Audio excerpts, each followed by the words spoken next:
Nous sommes donc le 15 mars. Cette journée marque la fin de la trêve hivernale et la reprise des expulsions. Les huissiers vont donc reprendre leur travail au désarroi des associations et des associations qui pointent du doigt le nombre de décisions de justice prises pour l'année 2009. Selon elles, c'est même un record qui a été battu avec près de 106 000 décisions recensées. Chez nous, dans le Nord, d'après la préfecture, l'année dernière, les forces de l'ordre ont procédé à 144 expulsions. Et des loyers trop chers, le prix de l'énergie qui ne cesse d'augmenter sont autant de facteurs qui amènent à des impayés. C'est d'ailleurs le cas de Patrick Évrard, ancien expulsé. Il a connu, comme beaucoup d'autres personnes, des moments difficiles. Les huissiers ont un jour frappé à sa porte pour une redevance impayée. Et décidé à se battre, il a demandé de l'aide au DAL, le droit au logement. Et aujourd'hui, il occupe toujours sa maison, propriété de l'État qui se situe le long du canal de Roubaix. Par la suite, cet ancien expulsé a décidé de se battre et lutte aujourd'hui contre les expulsions. Il conseille les personnes qui se trouvent aujourd'hui dans une situation difficile. Baptiste Blic l'a rencontré pour nous. C'est vrai que les premières années ont été difficiles parce que bon, c'est vrai que c'est une angoisse de tous les jours. Hein. Vous dormez pas, vous avez peur de quitter votre habitation parce que l'huissier peut débarquer, il peut se cacher dans un coin parce que c'est des vicieux, quoi qu'on en dise, et ils peuvent se cacher et attendre le moment où vous partez pour dire que bon, vous avez quitté les lieux. Bon, pour ça, je dis toujours moi aux gens que je reçois, laissez toujours quelqu'un sur place et n'ouvrez pas. S'ils insistent, appelez-moi et j'arrive. Ça, là, je me régale. Quand les huissiers sont là pour expulsion, là, je me régale. La situation au Japon devient alarmante. Le niveau de gravité a été revu à la hausse et se place désormais au niveau 6 sur une échelle qui en compte 7. Le réacteur 2 de la centrale de Fukushima a connu ce matin une explosion. L'enceinte de confinement de ce réacteur n'est plus étanche. Depuis cette catastrophe, la question du nucléaire se pose aussi chez nous. Avec 58 réacteurs, la France est la deuxième puissance nucléaire du monde derrière les États-Unis. Nathalie Kosciusko-Morizet, la ministre de l'écologie, a annoncé cet après-midi que toutes les centrales nucléaires en France seront très prochainement contrôlées. Qui dit nucléaire dit également électricité. L'occasion pour nous d'aller à la rencontre des dirigeants d'EDF.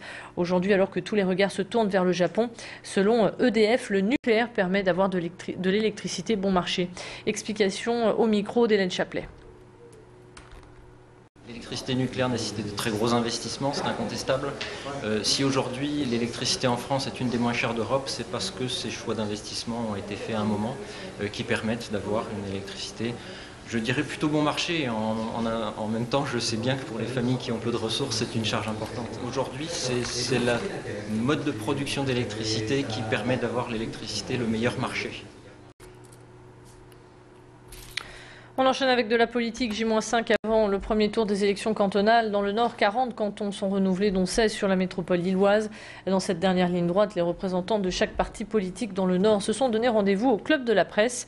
Assis autour d'une table, ils sont revenus sur les enjeux de ces élections, sur leur programme ainsi que leurs propositions. Un débat auquel a assisté le président sortant du Conseil général du Nord, Bernard de Rosier. Également Jean-René Lecerf pour représenter l'UMP.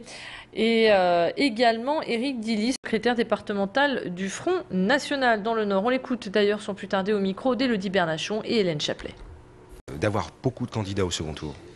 Premièrement, pour démarrer la vague bleu marine, et puis avec un peu de chance et un peu de vent dans les voiles, d'avoir des élus pour la première fois dans le département du Nord et dans le Pas-de-Calais. Les enseignants, eux, ne décolèrent pas. Les professeurs du lycée Pasteur à Lille ne veulent pas des 6 suppressions de postes envisagées par le rectorat. Depuis plusieurs semaines, les professeurs, les parents d'élèves et également les lycéens se mobilisent pour que ces postes soient conservés. Aujourd'hui, les parents d'élèves ont décidé de ne pas conduire leurs élèves à l'école. Seul un tiers des lycéens sont allés en cours. Je vous rappelle qu'à la rentrée prochaine, 806 postes d'enseignants seront supprimés dans l'académie de Lille. On écoute à présent une élève de ce lycée au micro d'Hélène Chaplet. Les motifs contre ça, c'est les suppressions de postes. Donc il y a 6 suppressions de postes au lycée Pasteur et nous, on se bat contre ces suppressions. Donc les parents d'élèves, les professeurs et les élèves se battent tous ensemble contre ces suppressions. Depuis le début de la semaine, les parents font grève, des parents d'élèves, et n'envoient pas leurs enfants en cours, et pour suite à la grève de la semaine dernière des professeurs. Et demain, une autre action se tiendra, cette fois-ci sous les fenêtres du rectorat, avec un pique-nique organisé aux alentours de 18 h.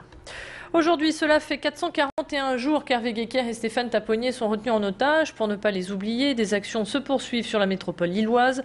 Aujourd'hui, Ebrahim Ningahari s'est rendu à l'école Jules Ferry de Marc-en-Barœul. Cet Afghan était fonctionnaire au ministère des Affaires étrangères et a dû fuir son pays quand la guerre a éclaté. Il est arrivé à Paris et travaille aujourd'hui à la médiathèque de Marc-en-Barœul. C'est son expérience qu'il est venu raconter aux enfants de cette école, des enfants qui ont pu aborder différents thèmes comme la guerre, Al-Qaïda, le port de la burqa ou encore la liberté. Hélène Chaplet était sur place et l'a rencontré. Je retourne de temps en temps en Afghanistan. Bien sûr que ça a beaucoup changé. Là maintenant il y a plus de liberté par rapport à la télé, par rapport à la radio, la musique et tout ça. Mais bon, la vie reste quand même difficile. Au point de vue économique, au point de vue culturel aussi. Malheureusement par rapport aux écoles aussi, dans les campagnes surtout. Voilà, c'est la fin donc de cette édition. À suivre votre météo, restez avec nous.